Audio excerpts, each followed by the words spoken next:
Question number 1, Y varies directly as X. अच्छा, ये Y varies variation की second exercise है ये 7.3.2। सॉल्यूशन में ये साइन, ये क्या लिखा हुआ है वाई, ये जो साइन है ये वेरिएशन का साइन है, ठीक है। वेरिएशन डायरेक्टली एज एक्स, ये एक्स आ गया है। डायरेक्ट वेरिएशन का लिए ये यूज होता है, और अगर आता है इनवर्स वेरिएशन तो उसका मतलब होता है 1/x। ये इनवर्स हो गया और ये डायरेक्ट वेरिएशन हो गया, ठीक है। तो इसका मतलब है कि हमें डायरेक्ट वेरिएशन का मतलब है y वेरीज डायरेक्टली, ये इस तरह लिखते हैं उसको। ओके, अब इस डायरेक्ट वेरिएशन, ये जो वेरिएशन का साइन है इसको आपने हटा के इसकी जगह इज इक्वल का साइन लगाना है, और साथ में एक के अप्लाई करते हैं, कांस्टेंट। ये आप फिजिक्स में भी पढ़ते हो कि जब भी वेरिएशन का साइन हटाते हैं तो उसकी जगह क्या लगाते हैं, के लगाते हैं, और यहाँ पे क्या आएगा, इज इक्वल के एक्स आ गया, ठीक है। अब इसमें से बेटा y की वैल्यू आपके पास ये गिवन है, what is the value of y की वैल्यू कितनी है 8, k की वैल्यू आपके पास नहीं है, फाइंड आउट करनी है, और x की वैल्यू कितनी है 2।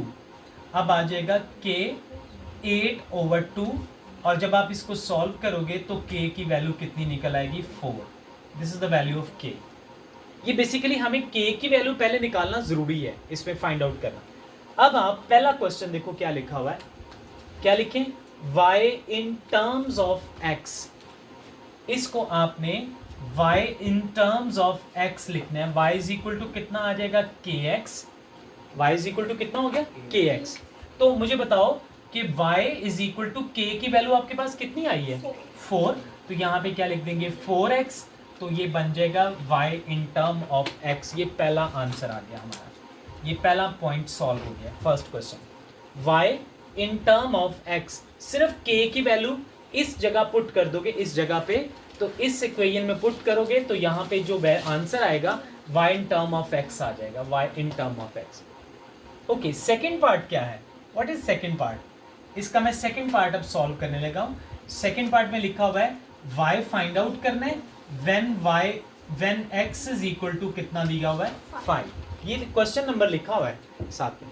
अच्छा बेटा, अब यही क्वेश्चन लेना, आप यहाँ से यही वाली वैल्यू फाइंड आउट लेनी है। y इज इक्वल टू कितना है 4x, सो y की वैल्यू फाइंड आउट करनी है, और k की वैल्यू आपके पास ऑलरेडी यहाँ पे लिखी हुई है। x की वैल्यू कितनी है 5, 5 4 ज़र कितना हो जाएगा 20, सो ये इसका आंसर आ जाएगा y का। उन्होंने कहा था फाइंड y फाइंड आउट किया। अब थर्ड पार्ट में क्या लिखा हुआ है, what is third part, third part में लिखा हुआ है x फाइंड आउट करो, x फाइंड आउट करें when y is equal to कितना है 28 है, y की वैल्यू कितनी है 28। अच्छा, इसी क्वेश्चन में इसी इक्वेशन को दोबारा लेना है, यही वाली इक्वेशन, हर दफा यही इक्वेशन यूज करनी है। y इज इक्वल टू कितना आ गया 4x, सो y की वैल्यू कितनी है 28, 4x की वैल्यू हमने फाइंड आउट करनी है, x इज इक्वल टू आ जाएगा 28 के नीचे 4, सो x इज इक्वल टू 7, 7 4 ज़र कितना होता है 28, x की वैल्यू कितनी फाइंड होगी 7। सो इस तरह से ये क्वेश्चंस हैं, ये शॉर्ट में आते हैं पेपर में, समटाइम लॉन्ग में भी दे देते हैं। तो ये क्वेश्चन, आप पहला क्वेश्चन इसका मैंने सॉल्व किया है। कुछ कोई क्वेश्चन हो इसके बारे में तो आप पूछ सकते हो कि y वेरीज डायरेक्टली का मतलब है ये वेरिएशन है, ठीक है। y, ये जो दो वैल्यूज हमें शुरू में दी जाती हैं ये k की वैल्यू के लिए दी जाती हैं कि k कैसे फाइंड आउट करें। जब k की वैल्यू निकल आए उसको जो पुट करते हो जब आप इस इक्वेशन के अंदर, तो वो y in term of x हो जाता है, और वो सिंगल वैल्यू बन जाती है, एक्सप्रेशन बन जाती है, वो हम इक्वेशन बन जाती है। उसके बाद आगे क्वेश्चन सॉल्व हो जाते हैं,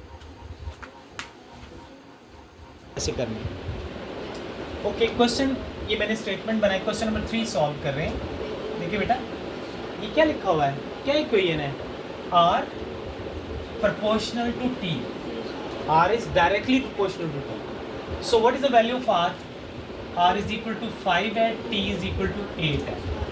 These two values are given to find the value of k find out करने के लिए। अच्छा, अब find out क्या करना है, what we have to find, to find हमारा ये होगा इसमें, एक तो इक्वेशन हमें फाइंड आउट करनी है, इक्वेशन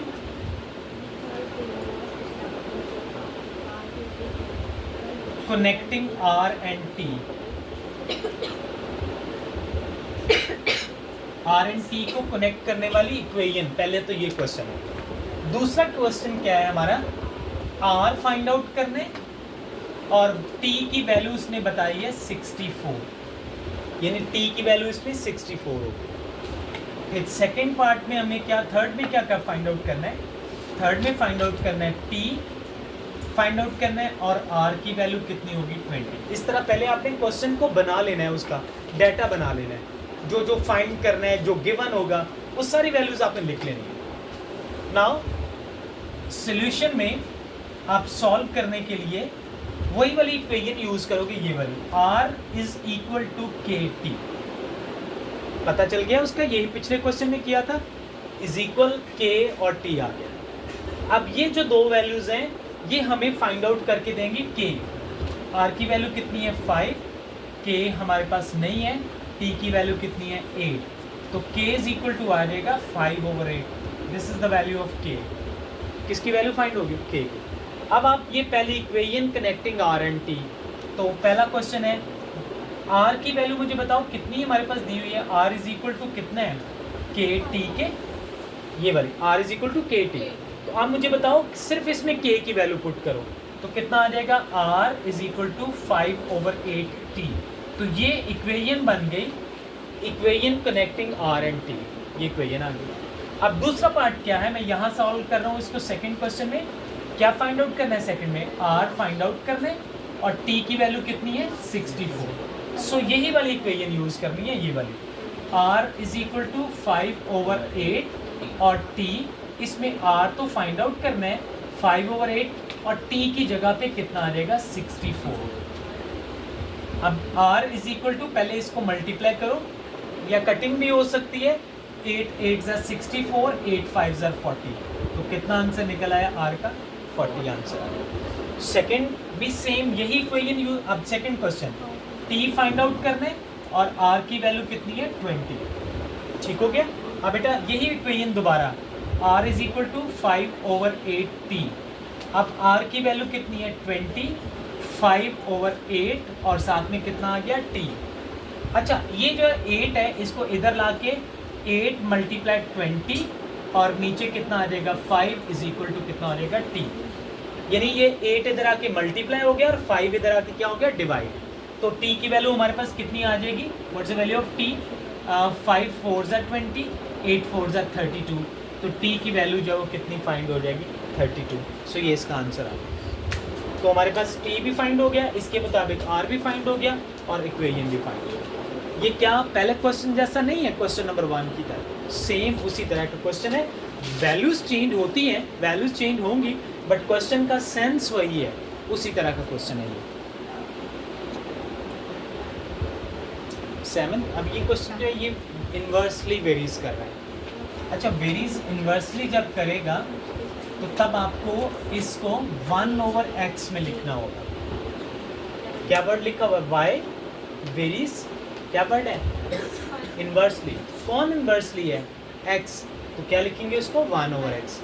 अच्छा आप इसको, अब y is equal to k/x, k/x कैसे हुआ, यहाँ पे क्या लगाना था k 1 ज़र k और नीचे क्या आ जाएगा x।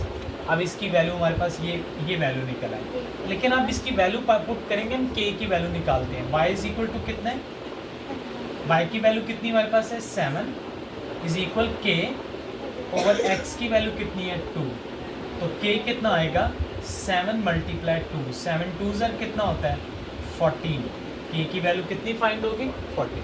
अब इसको इस वैल्यू में पुट करेंगे तो आ जाएगा y is equal to 14/x। तो ये हमारी इक्वेशन बन गई जो हम इक्वेशन फॉर्म करते हैं, equation connecting y and x। ये वो इक्वेशन है जो y और x को कनेक्ट कर रही है। नाउ अब बेटा क्वेश्चन क्या है हमारा, क्वेश्चन ये है कि फाइंड y, इसके नीचे हम सॉल्व करेंगे, y फाइंड आउट करना है और x की वैल्यू हमारे पास कितनी है, what is the value of x 126। इसमें सिर्फ एक ही क्वेश्चन है y की वैल्यू का।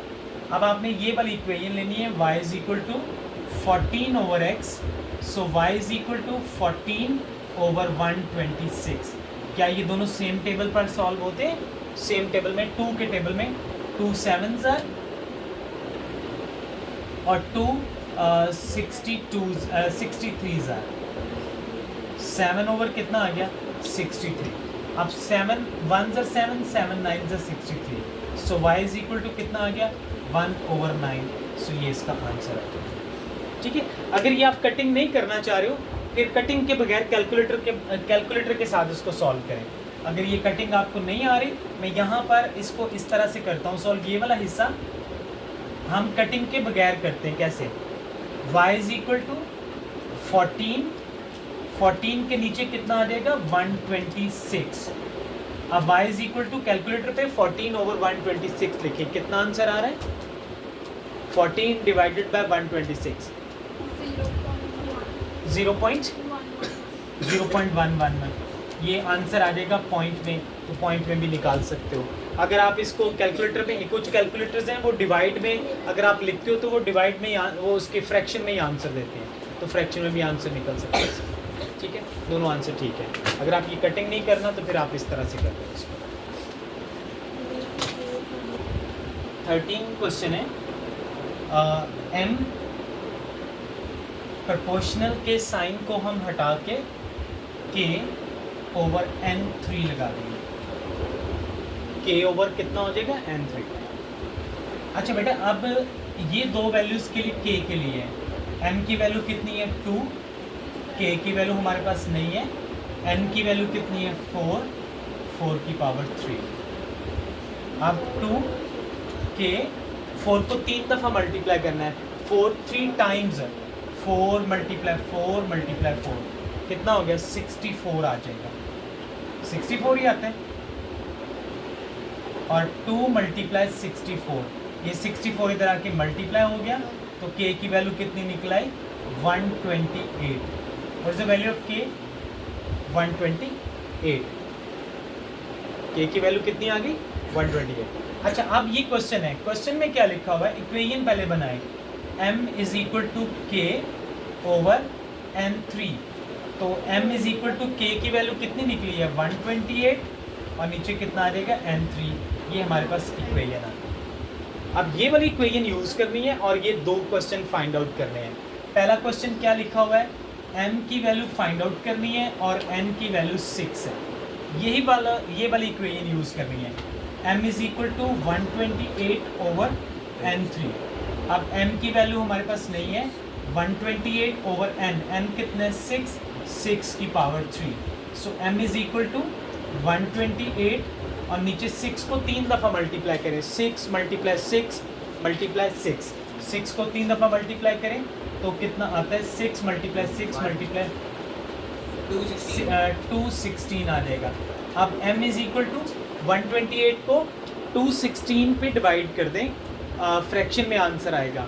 कितना आंसर आता है? देखिए ज़रा चेक करें, बताया जैसे मैंने आपको 0.59। 128 डिवाइड बाई 216 करो, सॉल्व कैसे किया है इसको?